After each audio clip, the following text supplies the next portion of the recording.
Ahora sí, vamos a comenzar a grabar. Discúlpenme que no me había dado cuenta, pero bueno, no voy a repetir todo lo que dije, simplemente que en esta clase vamos a trabajar el cuidado enfermero y la comunicación interpersonal, y que si uno rastrea en los distintos modelos de la enfermería, lo que son las teorías de la enfermería, ya ahí puede encontrar que hay muchos de estos modelos o de estas teorías de la enfermería en las cuales se planteaba a la enfermería como acto comunicativo, ¿no? Como Travelby, Peplot, que decían que el acto enfermero era un acto comunicativo, destacando por sobre todas las cosas el aspecto de la interacción. A su vez, esta idea de que la interacción es el medio por el cual los enfermeros llevan a cabo el propósito de la enfermería, que es lo que decía Joyce Travelby, o pensar, como Jane Watson, que también es una de las teóricas muy reconocidas en el campo de la enfermería, que la enfermería es un proceso de asistencia persona a persona. Y decía que la asistencia solo puede demostrarse y practicarse con eficacia de forma interpersonal. De allí que para nosotros sea central trabajar esta idea de ver el acto enfermero como un acto comunicativo, como una interacción. Para Travelby, esta teórica de la enfermería, la comunicación es un proceso por el cual la enfermera puede establecer una relación persona a persona con el paciente y por lo tanto cumplir con el objetivo de la enfermería. Fíjense, ya 1971 es este texto que se llama Aspectos interpersonales de enfermería. Ya desde ese momento estaba planteado en el marco de lo que era la producción teórica sobre lo que significa la enfermería, el trabajo de enfermeros, la práctica de la enfermería, esta idea, ¿no? De tomar al proceso de comunicación dentro del contexto de enfermería y ver cómo la comunicación lograba que se cumplieran o que se cumplan los objetivos que tiene el trabajo enfermero, ¿no? Que consiste fundamentalmente, decía Travelby en aquella época, en ayudar a los individuos y a las familias a prevenir y afrontar la experiencia de la enfermedad y el sufrimiento, y en caso necesario, ayudarles a dar sentido a esas experiencias. Me pareció interesante traer esto que viene dentro mismo del terreno de la teoría de la enfermería, porque está muy relacionado con todo lo que estamos viendo y lo que vamos a plantear en esta unidad, que es la de comunicación interpersonal. Y donde, como ya venimos sosteniendo, para nosotros en la cátedra la comunicación la consideramos como conjunto de prácticas y espacios donde se hace posible la producción de sentidos que permiten la interacción social. Acuérdense que venimos de clases anteriores de discutir distintos modelos para pensar la comunicación, así como hay modelos en la enfermería, hay modelos en la comunicación, y uno se acerca más o menos a los modelos según le convenza más o le convenza menos el modo que tienen esos modelos de explicar el fenómeno social que está queriendo explicar, y nosotros habíamos visto que por lo menos para mí, para la cátedra, para el equipo docente, el modelo informacional no nos terminaba de cerrar, no nos parecía que fuera de utilidad para poder explicar los procesos de comunicación en el contexto de la salud. Y fíjense, con todo lo que yo les leí de lo que dicen las enfermeras que crearon teoría de la enfermería hace muchos años, está claro que para ellas la comunicación tenía que ver con algo mucho más profundo que la sola transmisión de un mensaje desde un emisor a un receptor. Tenía más que ver su mirada de la comunicación con esta otra idea, de pensar como conjunto de prácticas y espacios, y habíamos hablado la clase pasada de esta idea de la producción de sentido, ¿no? Cuando vimos la película y vimos todo lo que tenía que ver con esto de que cuando hablamos construimos el mundo, y cuando nos comunicamos con otros, lo que hacemos es hacer circular esos sentidos acerca de cómo entendemos el mundo que nos rodea. y es eso lo que permite procesos de interacción social. Bateson y Royce, que son antropólogos y psiquiatra Royce, que trabajaban sobre los procesos de comunicación, para ellos la comunicación tenía que ver con todos los procesos a través de los cuales la gente, y fíjense lo que dice acá, para romper con el modelo informacional, ¿no? Todos los procesos a través de los cuales la gente se influye mutuamente. ¿Qué quiere decir se influye? Acá no estamos en una teoría conspirativa de ver cómo hago para influirte a vos, para manipularte, no. Justamente, todo lo que estamos planteando acá se quiere correr de la idea de la manipulación, la persuasión, que están más asociadas estas ideas al modelo informacional. Acá la idea tiene que ver con una matriz de pensamiento más desde la cultura y que tiene que ver con esta idea de que cuando yo me comunico con otros, ambos nos transformamos. No solo el otro hará o pensará algo en relación a lo que yo digo, sino yo también me voy a transformar en ese proceso de interacción. Ambos, de alguna manera, nos vamos a ir transformando en ese proceso.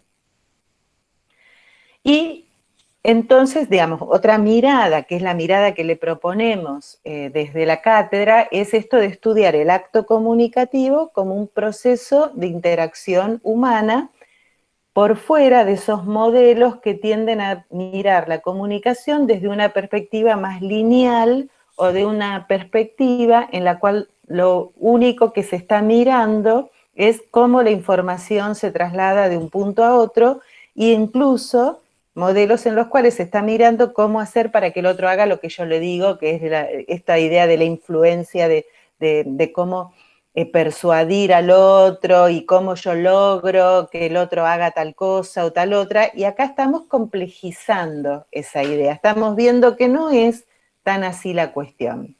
Por eso tomamos algunos otros marcos teóricos que salen de lo que venía transitando esta idea más de la comunicación como información, y estos otros marcos teóricos que nos permiten tener una mirada más amplia del proceso de comunicación tienen que ver con estos que aparecen aquí. Por un lado, lo que se llama la Escuela de Palo Alto, que ustedes habrán visto en el texto, que tenían para leer hoy en la clase, que ahí les explicamos que se llamaba, se identificaba de esta forma esa universidad en California, en la cual surgieron una serie de investigadores del campo de la antropología, de la sociología, de la psicología o de la psiquiatría, que estudiaban la conducta humana, pero la conducta humana la estudiaban rompiendo con el esquema del conductismo, que era una forma de explicación de la conducta humana desde algunas escuelas de la psicología, en las cuales se podía equiparar esta idea del modelo informacional pensando que todo organismo, toda persona frente a un determinado estímulo reaccionaba de una manera, ¿no? Esta premisa básica del conductismo como corriente de pensamiento. Estímulo, respuesta. Bueno, parecido a la idea de emisor, mensaje, receptor. Frente a un determinado estímulo, el organismo reacciona de determinada manera, como una explicación naturalista o biologicista de la conducta.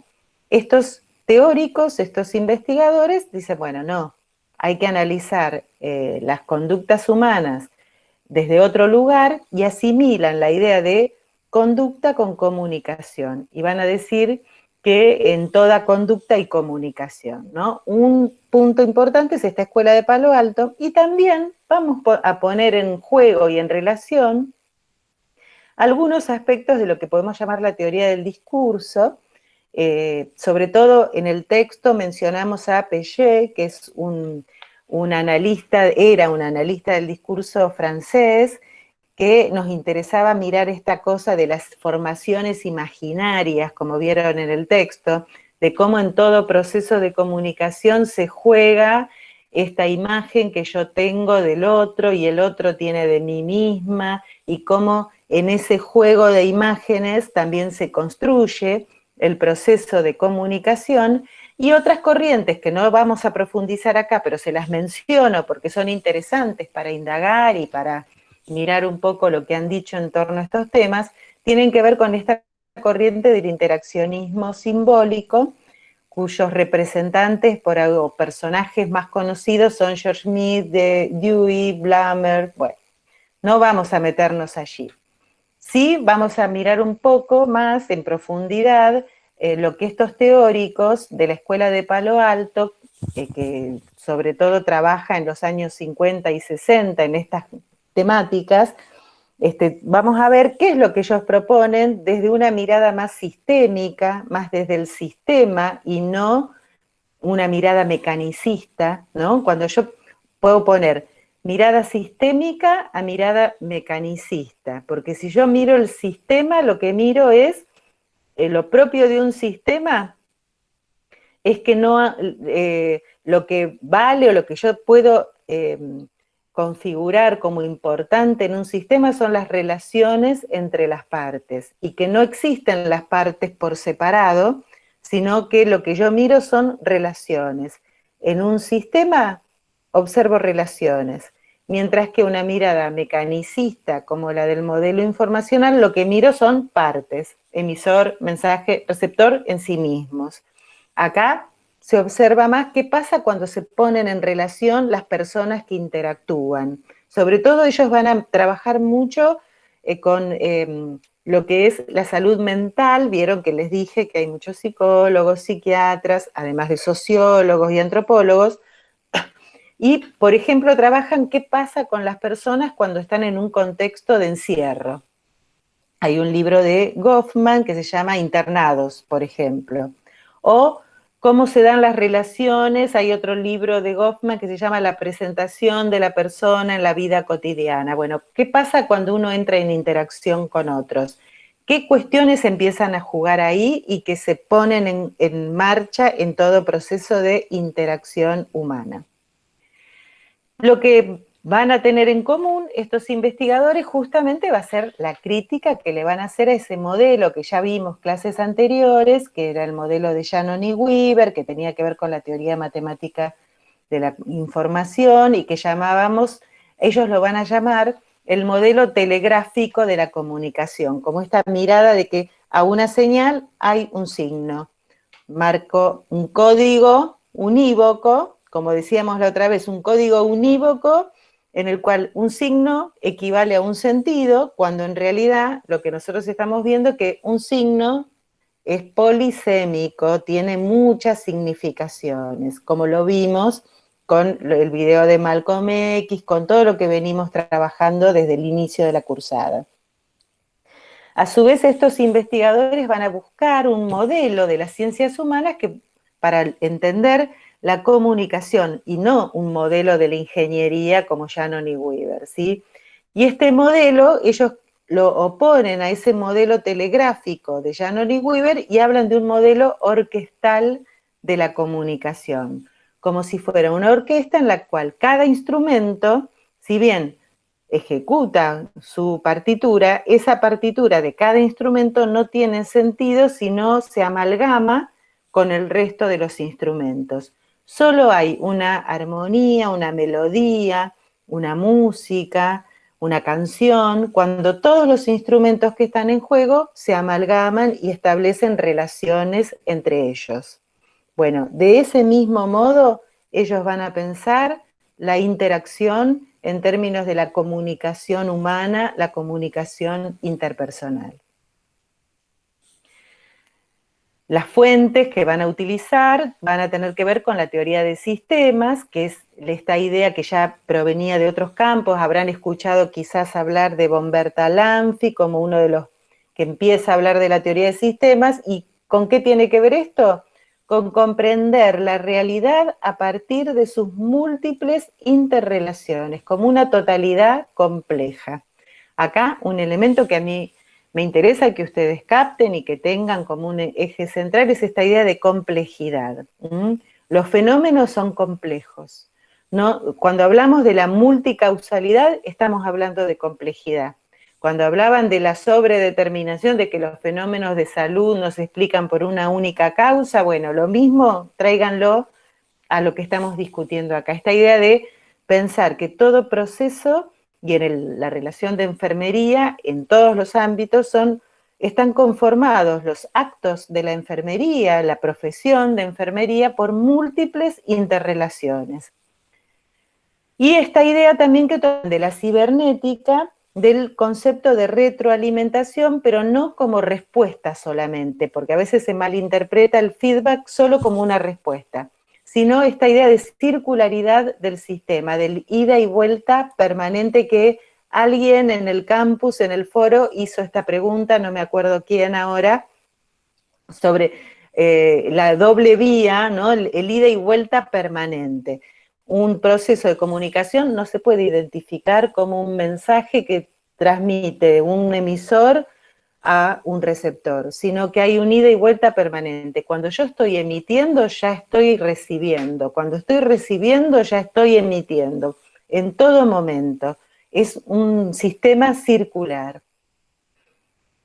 Bueno, y algunos de los textos más importantes de estos teóricos de la Escuela de Palo Alto son Comunicación, la matriz social de la psiquiatría, la teoría de la comunicación humana de Václavic, Vivin y Jackson, que es uno de los que tomamos esta idea de los axiomas de la comunicación, y el texto de Winkin, que se llama La nueva comunicación. Allí es donde aparece esta idea del modelo orquestal y la crítica al modelo informacional de la comunicación.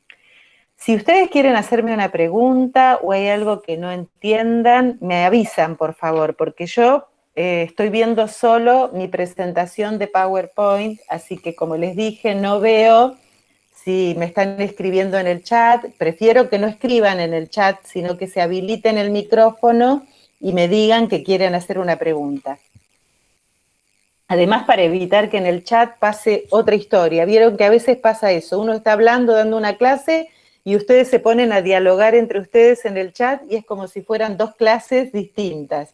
Así que bueno, como yo acá no puedo ver el chat, si me quieren preguntar algo, habiliten su micrófono y hacen la pregunta. Bien, ¿cuáles son las principales ideas? Por un lado, como ya vimos, la comunicación como un sistema abierto de interacciones situadas en un contexto específico, presente en toda actividad cotidiana.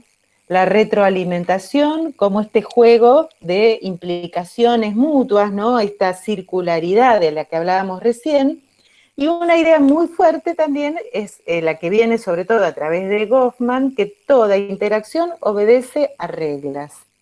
Reglas que no están escritas en ningún lado. No es que a veces uno dice, piensa que la idea de regla tiene que ver con la idea de algo que está escrito en un documento y que todos tienen que leer y cumplir. No, son reglas que están implícitas en las prácticas, pero que para Goffman están presentes en todo proceso de interacción humana.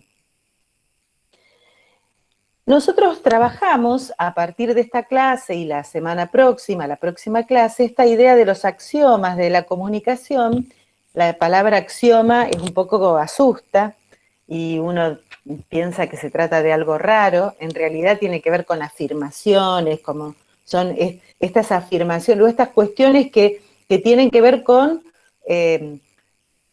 como hipótesis, pero que tratan de ser ubicadas en el contexto de la interacción. Estos axiomas, que son como cosas que se dan siempre en la comunicación, van a ser establecidas, sobre todo en este libro Teoría de la Comunicación Humana, de Václavic, Jackson y Viven, y son interesantes porque dan como un punto de partida para pensar en la comunicación, y a mí me parece que dan un punto de partida para pensar la comunicación en los procesos de salud. Fundamentalmente, en el caso de ustedes, en el proceso de lo que llamábamos el acto enfermero o la práctica de la enfermería. Y la virtud que tienen estos axiomas, que por momentos nos aparecen muy difíciles y muy complicados, y vamos a ver ahora que no son tan complicados, la virtud que tienen es que rompen con la concepción lineal de la comunicación. Justamente esta semana, hoy les habilitamos un trabajo práctico que tiene que ver con los axiomas, así que presten mucha atención y hagan todas las preguntas que consideren que tienen que hacer. ¿Cuáles son estos axiomas, que son 5 fundamentalmente? Bueno, el primero tiene que ver con esta idea de que no es posible no comunicarse. Pensemos que estos autores de los que venimos hablando analizan las conductas y para ellos las conductas son comunicación. Entonces, lo primero que van a plantear es eso, toda conducta comunica algo. Yo me puedo quedar quietita, quietita y no moverme y no hablar y no hacer nada, que también con eso que estoy haciendo comunico algo. Cómo miro a los demás, mi postura frente al otro, ¿no? Esto que decíamos la otra vez, que no recuerdo si alcanzamos a charlarlo, pero esta idea de cómo ahora con el COVID, con la pandemia, todo lo que tenía que ver con esa relación de contacto entre los profesionales de salud y los pacientes ahora se encuentra modificada por todo lo que hay en torno a los cuidados que hay que tener para no contagiarse de coronavirus, ¿no? Entonces, toda conducta comunica algo, nuestra mirada, nuestra postura, cómo nos movemos, los gestos que hacemos, y resulta que ahora todo eso está más o menos tapado de alguna manera. Uno podría pensar que cuando está en una relación de atención de la salud, lo único que se están mirando unos y otros son los ojos. Y bueno, de pronto también estamos desarrollando una manera de interpretar las miradas, los ojos, los gestos a través de la mirada, lo cual nos genera también un nuevo desafío en lo que es la interacción en el campo de la enfermería. Además, esta idea de que aunque no digamos nada, aunque tratemos de no tener ningún tipo de expresión, siempre estamos comunicando algo, en algún caso comunicamos que no queremos comunicarnos, pero estos autores decían, siempre se comunica, no hay manera de no comunicar. Entonces, ese era el primer axioma. Todo comunica, no hay manera de no comunicarse. El segundo axioma que plantean estos investigadores o estos teóricos de esta corriente es que toda comunicación, frente a la idea del modelo informacional, donde hacían mucho hincapié en la información, acá estos investigadores dicen, bueno, en toda comunicación no solamente hay transmisión de información, hay información, no lo vamos a negar, pero también hay otro tipo de relación que tiene que ver con esta idea de que una comunicación impone alguna forma de conducta, hace que el otro se comprometa con un cuidado o no, que se enoje conmigo o no, o que me quiera o que no me quiera, provoco algo en el otro. Entonces, no solamente importa lo que se dice, sino también cómo se lo dice. Cuando damos una información a un paciente y estamos medio con mala onda, ¿no? Porque me vinieron justo a hacer una pregunta y yo estaba haciendo otra cosa. Bueno, el modo en que yo contesto también va a imponer en el otro una conducta o una actitud. Va a hacer que o se enoje o... ¿Vieron cuando se habla muchas veces de la violencia que se da en las instituciones de salud? Y por un lado tiene que ver con situaciones de violencia que están por fuera de las instituciones de salud y que tienen que ver con la sociedad, y bueno, en toda sociedad siempre habrá situaciones que llevan a la violencia, pero también hay organizaciones de salud, hay instituciones en general que en sí mismas generan violencia también. A veces por no detenerse a pensar cómo estoy diciendo algo, cómo estoy informando, si no estoy informando, cómo puedo llegar a generar en el otro una actitud que después se convierta en una actitud negativa o violenta.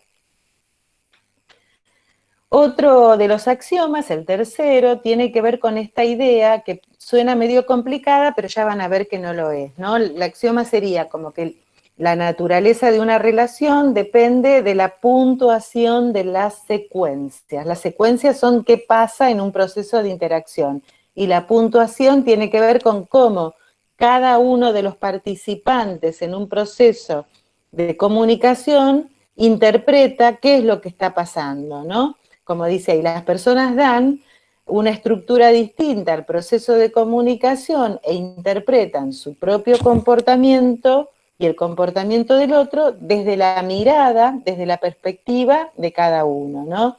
En el libro de Václavic, él decía, por ejemplo, la relación de marido y mujer, cuando uno dice, no le contesto porque me grita, y el otro dice, le grito porque no me contesta.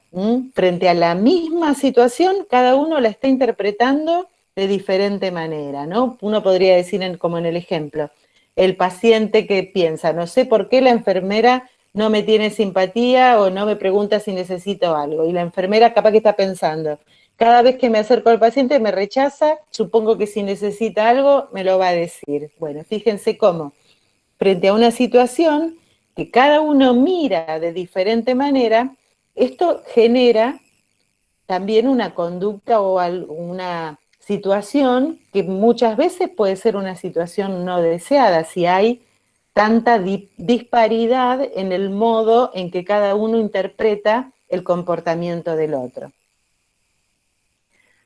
A su vez, otro de los axiomas es este de que las personas se comunican en forma verbal y no verbal. Esto lo sabemos bastante bien, sabemos que hay una gran cantidad de signos que no tienen que ver con las palabras que utilizamos para comunicarnos y que, bueno, esto está muy estudiado también, hay muchas teorías que hasta establecen porcentajes, qué porcentaje hay de no verbal en toda comunicación. Algunos se arriesgan a decir que el 70% de lo que pasa en un proceso de comunicación tiene que ver con, digamos, perdón, que quiero ver si se estaba sumando alguien. No. Lo que pasa en un proceso de comunicación tiene que ver con lo no verbal, los gestos, la forma en que se establece esa comunicación, pero desde los signos no verbales, desde los gestos, desde la postura, etcétera, etcétera. No sé cuánto habrá de cierto en esos porcentajes, no sé en qué están basadas esas investigaciones, pero lo que sí sé que hay realmente un valor muy importante en esto de los gestos, los tonos de voz, las miradas, ¿no? Todo esto que sabemos y que si ustedes han transitado seguramente como pacientes en muchos ámbitos de salud o si han estado trabajando vinculados a ámbitos de salud, saben perfectamente que muchas veces es más importante aún el tono, la forma en que se dicen las cosas, que lo que se dice efectivamente. Mirar a los ojos, palmear la espalda, muchas veces puede ser mucho más significativo, puede tener mucho más sentido en las personas que cualquier otro discurso. Y finalmente este axioma que plantea que todos los intercambios comunicacionales son simétricos o complementarios, según estén basados en la igualdad o en la diferencia. ¿Qué quiere decir esto? Cuando hay relaciones simétricas entre las personas, cuando están en igualdad de condiciones, ¿no? Pueden opinar, tienen los mismos derechos y obligaciones, cada uno un grupo de amigos, un grupo de pares, un grupo de enfermeras y enfermeros que están en igualdad de condiciones y pueden opinar y todos, ahí se dan relaciones simétricas. Ahora, si ya introduzco en ese grupo a un jefe de servicio o si ya pienso esa relación entre un enfermero y un paciente, lo que voy a ver ahí que no hay simetría, lo que hay es complementariedad. Cada una de estas personas se define por el lugar que tiene frente al otro. Uno es enfermero en relación a un paciente y uno es paciente en relación al enfermero. Uno es jefe en relación a sus subordinados. Uno es subordinado en relación a su jefe. Son relaciones complementarias. Fíjense que yo acá no estoy diciendo que son buenas, malas, no estoy poniendo ninguna valoración.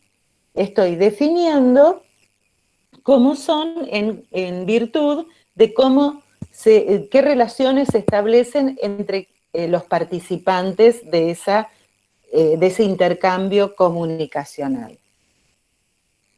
Todo esto lo que nos marca es que la comunicación no tiene que ver solo con acciones y reacciones, ¿no? Como dice aquí, sino que es algo mucho más complejo y que es fundamental que lo pensemos a partir de la idea de intercambio.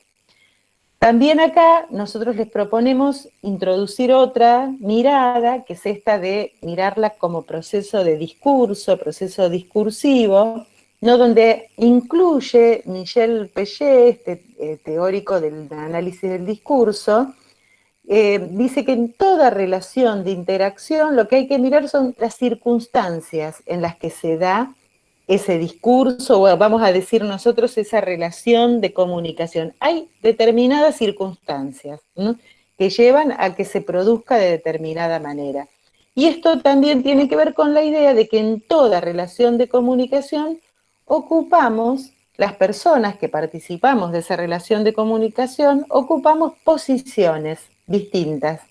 Y esas posiciones condicionan lo que va a suceder en esa relación de comunicación.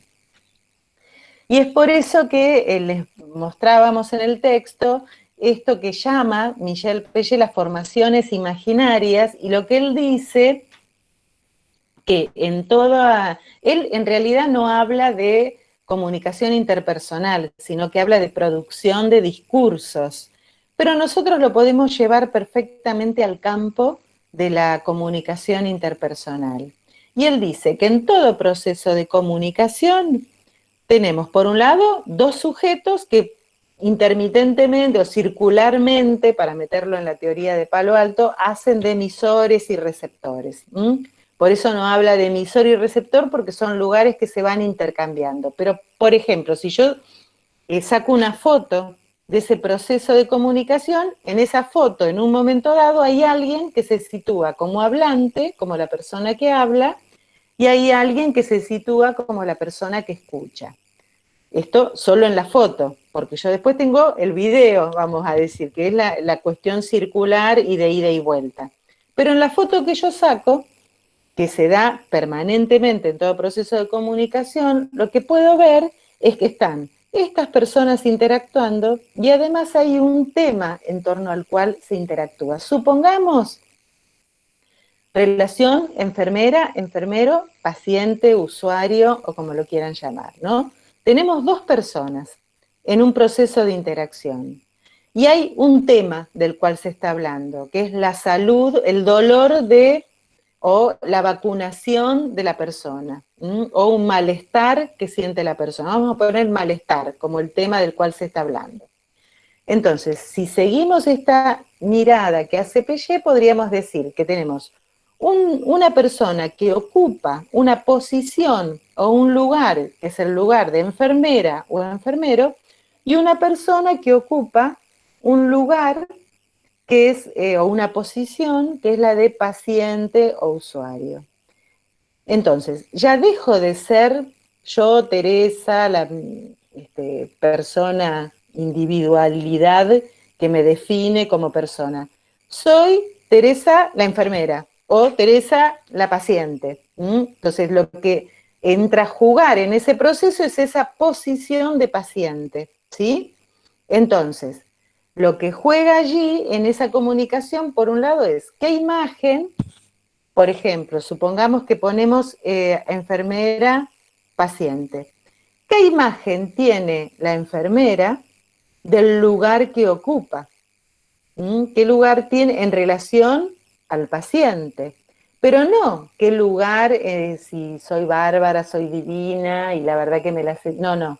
¿Qué lugar como enfermera? ¿Qué rol cumplo como enfermera? Entonces, si yo pienso que como enfermera que pertenezco a una institución, mi rol como enfermera es atender a la salud de esta persona, ver qué le pasa y derivarlo hacia el lugar que sea conveniente, esa es una imagen del lugar que ocupo, ¿sí? Y eso también me lleva a pensar, bueno, esta pregunta, ¿quién soy yo para hablarle así? Pero no en ese quién soy yo cuando nos enojamos y decimos, ¿quién sos vos para hablarme así? No, sino qué rol cumplo en esta interacción y por lo tanto, dentro de ese rol, ¿cómo tengo que hablar con esta persona? Si yo estoy cumpliendo un rol institucional de enfermera de un hospital, no puedo correrme de ese rol y no puedo pensarme como una persona individual y que tengo que actuar como a mí se me cante, como decimos habitualmente. No, yo tengo un rol institucional y desde allí tengo que hablarle a esta persona que viene a la institución como en la posición de paciente, ¿sí? Pero a su vez tengo una imagen del otro, del paciente. Por eso dice imagen del lugar de B que tiene la persona colocada en A. ¿Qué quiere decir esto? Yo. Si A es la enfermera, tengo una imagen de mí misma como enfermera y tengo una imagen del paciente, pero no del paciente, ya les digo, si fulanito de tal, si es un hinchapelote, me pregunta siempre lo mismo, no, sino el lugar de paciente, la posición que ocupa la otra persona, ¿sí? Y ahí empiezan a tallar y a jugar todos los modelos. Si yo soy de un modelo médico hegemónico, que sabemos que cuando Menéndez dijo médico hegemónico no hablaba solo de los médicos, también los enfermeros tienen un modelo médico hegemónico en su cabeza muchas veces.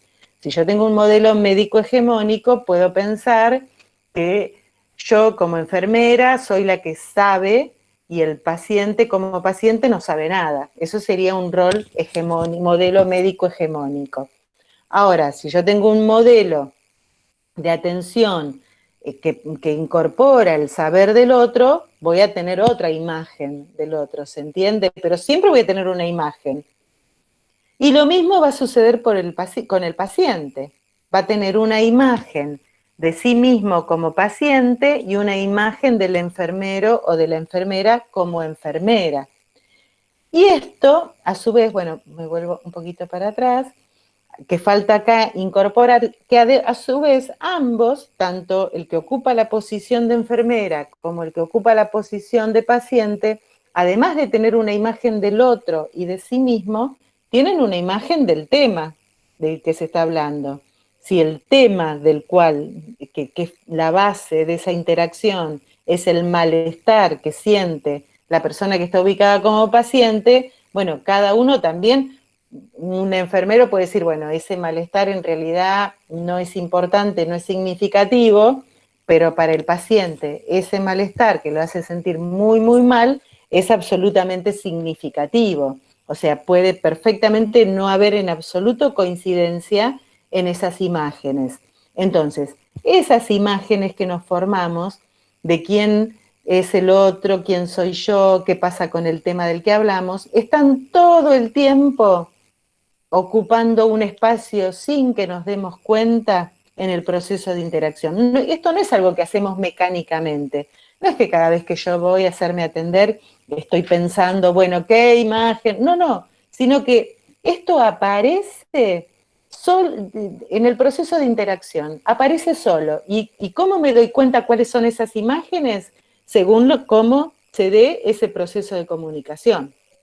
Como les decía recién, si en ese proceso de comunicación el médico, la enfermera, me hablan y me imponen y me dicen, a vos te pasa esto y vos tenés que hacer esto y tú, y anulan la capacidad mía de hablar acerca de mi dolencia, bueno, ya puedo imaginarme cuál es esa idea que tienen acerca de su rol como el lugar del saber y mi rol como paciente como el lugar del que no sabe acerca de la salud.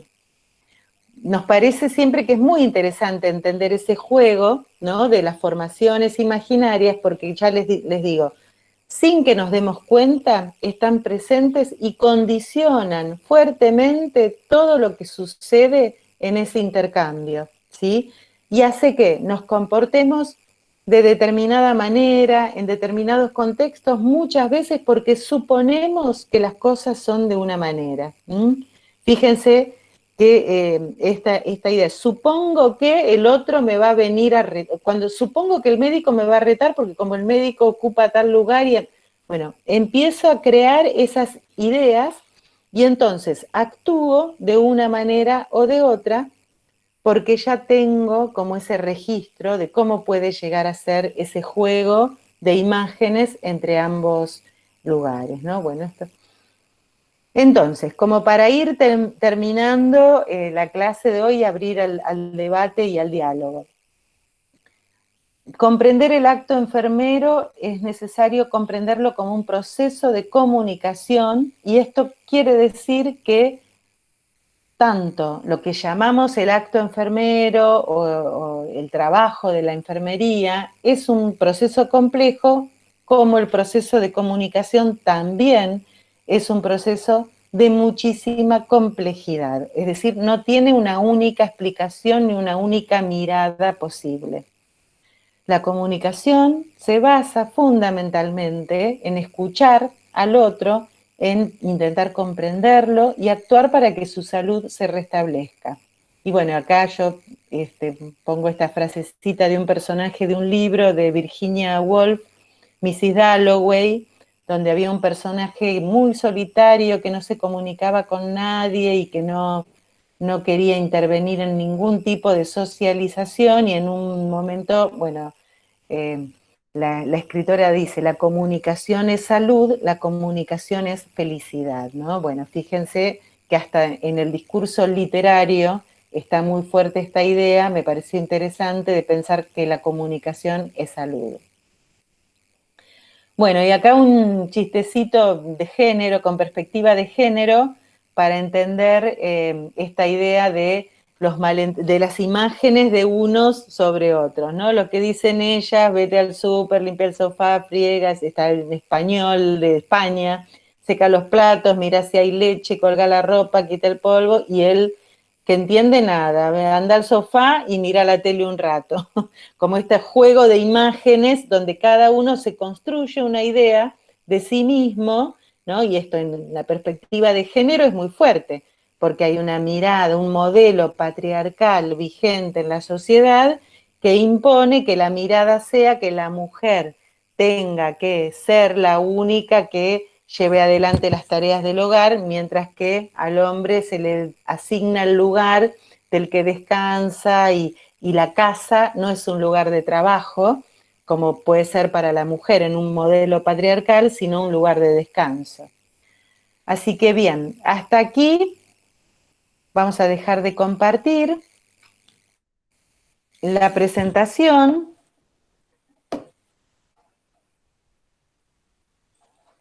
No sé si ahora estamos todos. Uy, recién ahora se suman algunos. Sí, ¿quién me saluda? Amor, dale. Sí, decí, pero estás muteada. No se te escucha.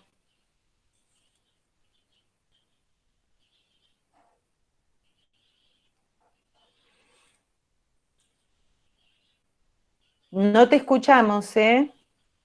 ¿Por qué no habilitas tu micrófono, por favor? Bueno, mientras ella habilita el micrófono, ¿alguien quiere hacer algún comentario?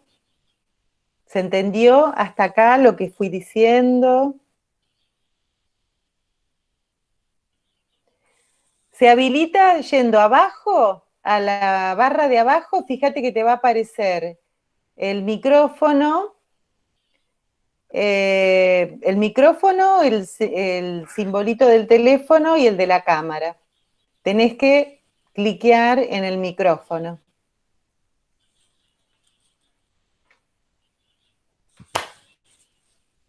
Brenda, lo que dije de la comunicación lo podés relacionar con las entrevistas en Cuidados Básicos. Perfecto, perfecto, sí, tal cual.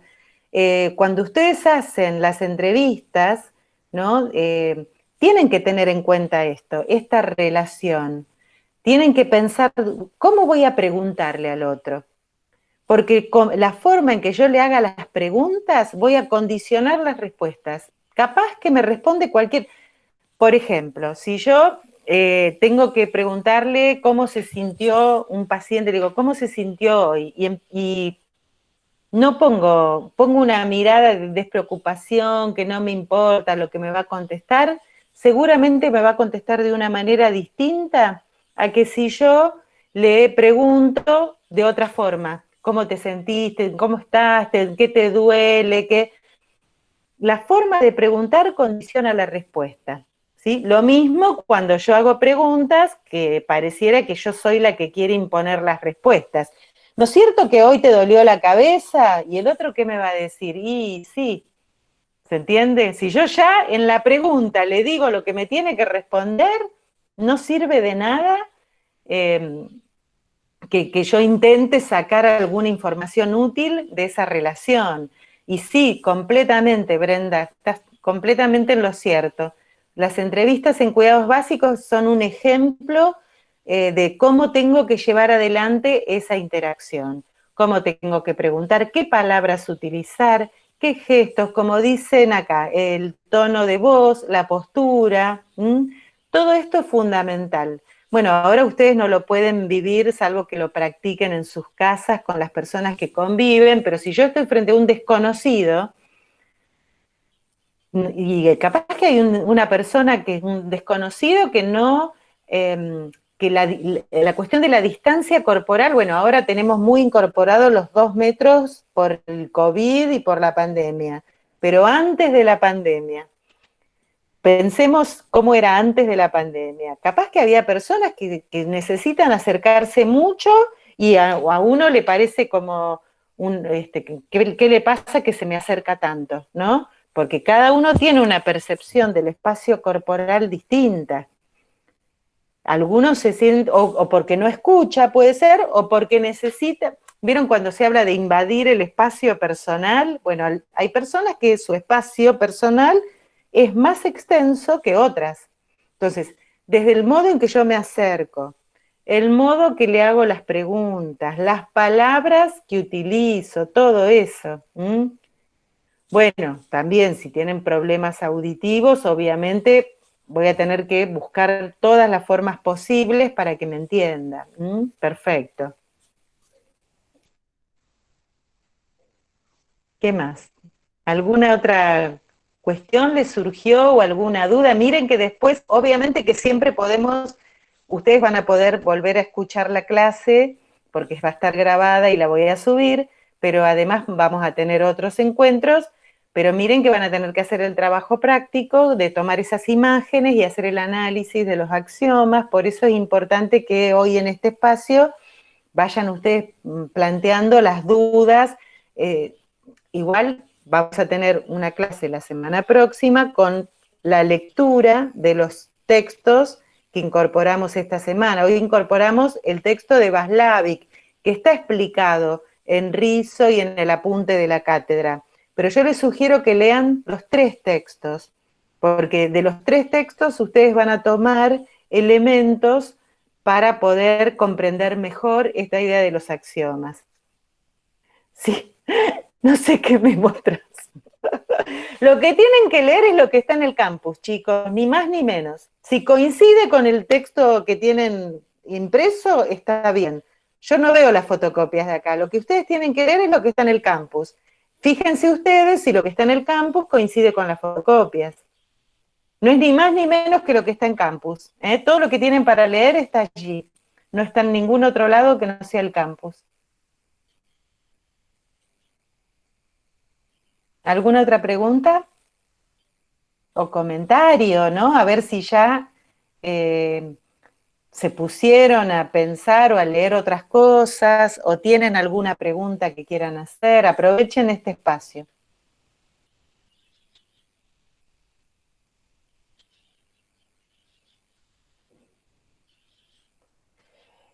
Hoy sí, nos dimos cuenta que lo habilitó una de las profes porque yo estaba justo ocupada en otro Zoom y no había cambiado la fecha, pero otra de las profes se dio cuenta y lo cambió. Así que la fecha de entrega, fíjense, todas las fechas de entrega de los trabajos, todo está en el campus, chicos, chicas.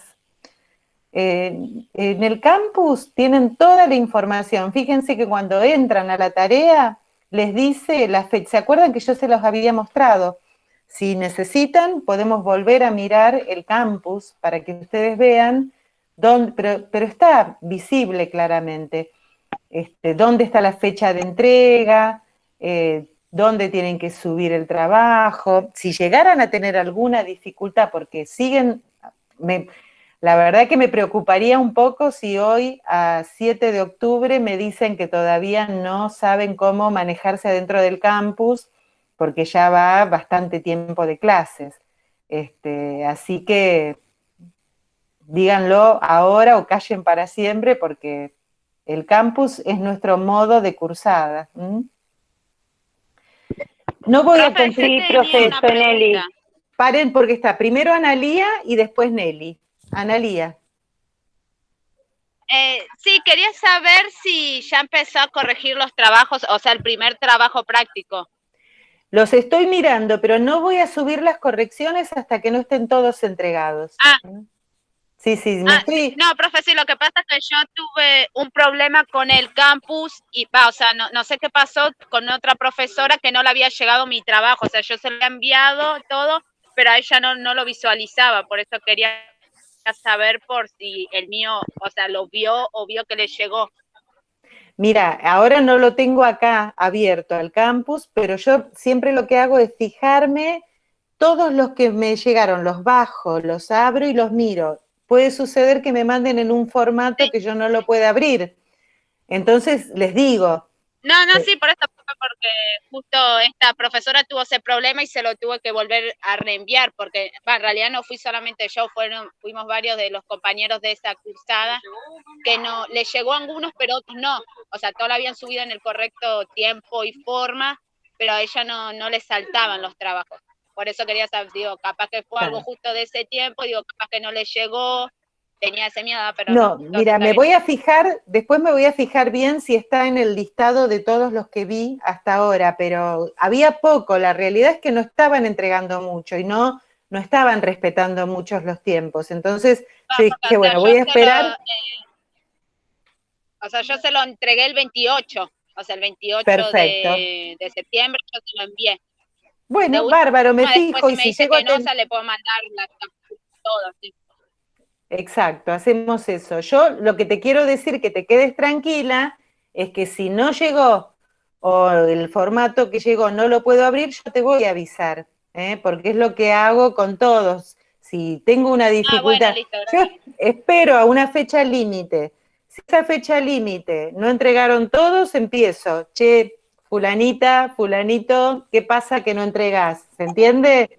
Espero a la fecha límite para después poder corregir todo, ¿sí? Ok, listo, muchas gracias. Bárbaro. ¿Nelly? No, profe, sí, profe, soy... No te escucho bien, Nelly. Esta parte de la materia de comunicación nos sirve bastante, que le decía que la materia de comunicación en salud nos sirve bastante para la materia de cuidados de enfermería, por lo que está hablando, cómo nos tenemos que dirigir, cómo nos tenemos que comportar, cómo nos tenemos que parar, los gestos que hacemos, que interpretamos, todo se relaciona. Cómo lo ve el paciente y cómo nos tenemos que comportar nosotros mismos, porque ayer estábamos dando una clase que nos observábamos. Había una observadora y el profesional sería la profesional, la enfermera profesional, cómo tiene que actuar. Y bueno, y escuché y es bastante parecido, diríamos, como dijo Brenda, tiene que ver la materia, cómo tenemos que comunicarnos. Exactamente, sí, tal cual. Ustedes miren siempre, esta materia, digamos, es transversal a todas las demás materias. No solamente ahora en cuidados básicos, sino en cada una de las materias que vayan a ver, ustedes siempre piensen como comunicación como transversal a todas, ¿sí? Ahí Marlene me está preguntando por el parcial. Chicas, ¿ustedes leyeron los requisitos para la aprobación de la materia?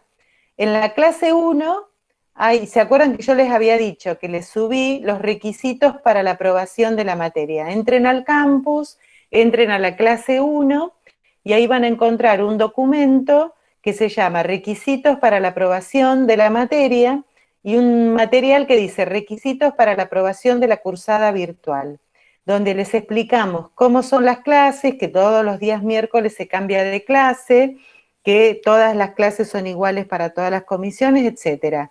Y ahí les ponemos que las instancias evaluativas para aprobar la materia son 4.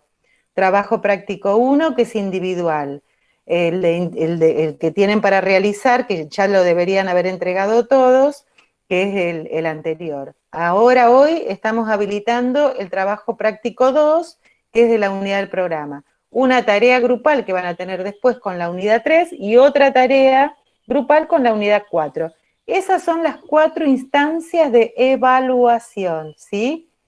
Ustedes obligatoriamente para aprobar la materia tienen que cumplir con esas 4 instancias, con esos 4 trabajos, y en el último va a haber una defensa oral, y además tienen que participar en al menos el 50% de los foros y obligatoriamente participar en el glosario.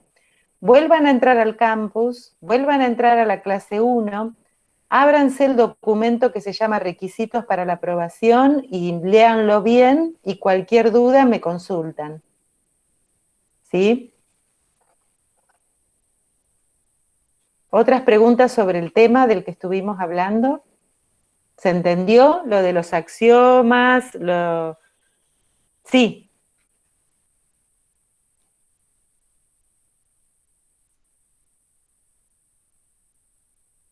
Como no tenés micrófono, no te escuchamos ni sé lo que me querés preguntar. No, Nelly no. M. Amor, no me acuerdo tu nombre. Dice M. Amor y no sé quién sos. Amorelli, me olvido. Bueno, sí, sí. Vieron que el lenguaje de gestos no siempre se interpreta unívocamente. Esto es importante también tener en cuenta cuando hablamos de lo gestual. Uno tiende a pensar que los gestos son más universales que las palabras a veces, y que todos los gestos los interpreta todo el mundo de la misma manera. Y la verdad es que no es así. A mí me daba risa estos días porque yo estuve mirando varias series en Netflix que son de Dinamarca, varias series danesas, y veía que cuando tienen que pedir la palabra, levantan un dedo.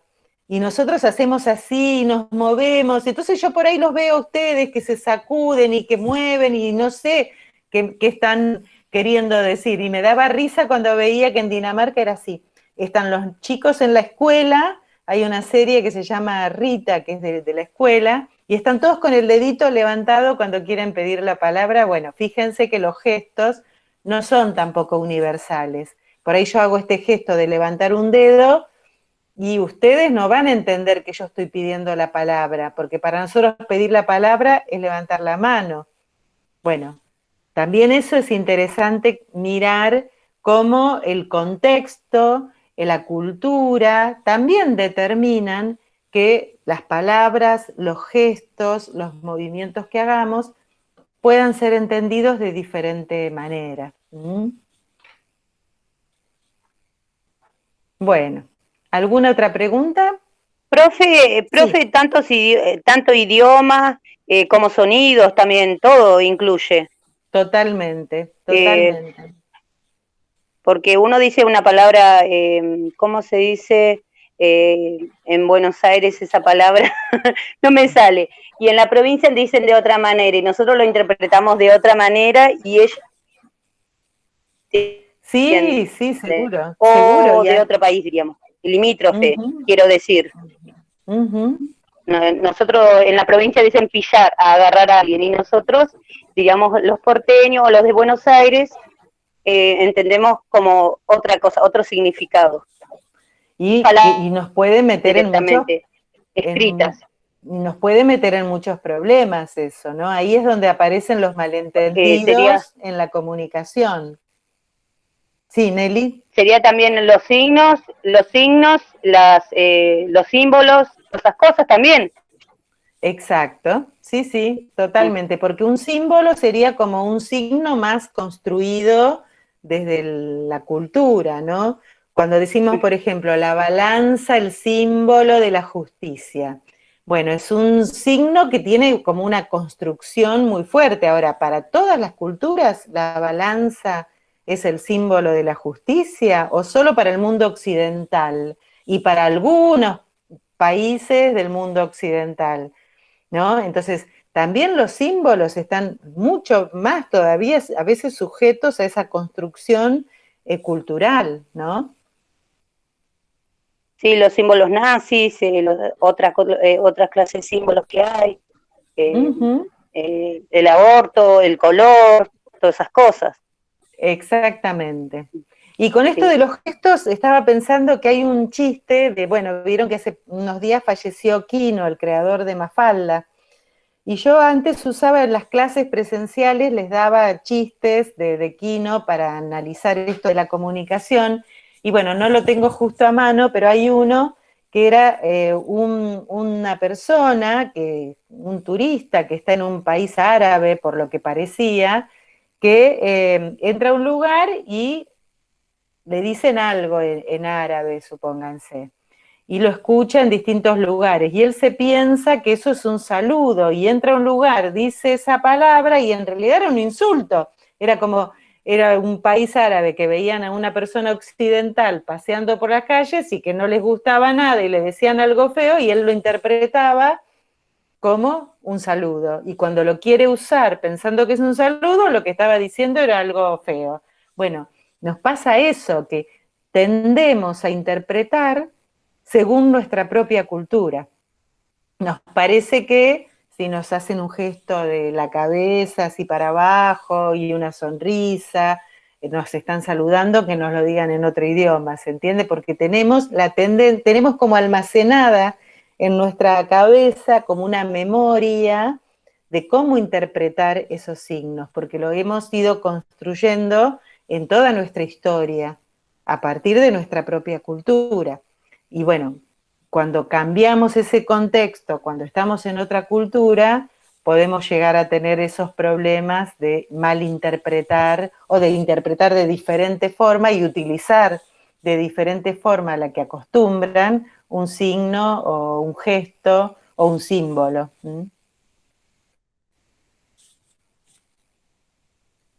Bien. ¿Alguna otra pregunta? Bueno, si no hay otra pregunta, dejamos acá. La clase va a estar grabada y la voy a subir como hago siempre. Y la próxima semana podemos volver a abrir un espacio para dudas, para consultas, para el trabajo, porque ya después vamos a comenzar con la tercera unidad del programa, que tiene que ver con la comunicación dentro de las organizaciones de salud. Así que bueno, ustedes a través del mail yo les voy a avisar si tenemos nuevamente la clase virtual. Me preocupa que no puedan entrar. Yo ya, como les dije a las primeras que entraron, le pregunté a sistemas, porque como uso el Meet institucional para poder grabar, que voy a dejar de grabar ahora, no sé por qué tienen esa dificultad para entrar, porque se supone que no debería haber ningún problema. Pero bueno, no me han respondido